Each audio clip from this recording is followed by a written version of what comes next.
ওই 30 বছর আগের সেই নির্বাচনে আপনারা যাবেন, 30 বছর আগে সেই নির্বাচনে যাবেন না, প্রতিহিংসার নির্বাচনে আপনারা যাবেন না, শান্তির নির্বাচনে যান, মানুষের অধিকারের নির্বাচনে যান এবং এমন একটি দেশ করেন যেই দেশের ভিতরে আমার বাচ্চারা যখন আমি ঘরে বসে থাকবো আমার মেয়েকে বলবো যে যাও তুমি ইয়ে করে নিয়ে আসো ওই দোকান থেকে আমার জন্য একটা ওষুধ নিয়ে আসো, নিশ্চিন্তে এবং নির্দ্বিধায় যেন সে আমার ওষুধটা এনে দিতে পারে, সেই পরিবেশটা আপনারা পরিকল্পিতভাবে গড়ার তৈরি করেন, চেষ্টা করেন। এবং আমাদের সাংবাদিক ভাইদের ভবিষ্যতের কথা চিন্তা করে আমি বলছি, সাংবাদিক ভাইদের কোনো পরিবর্তন হয় নাই।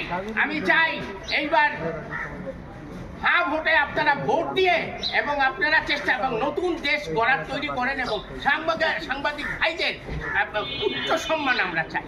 এটা আমরা পৃথিবীতে যে কোনো দেশে গিয়েছি, সেখানে সাংবাদিকদের যে সম্মান, তাদের যে লাইফ লিড, সেটা দেখে আপনারা অন্যরকম প্রভাবন হবেন।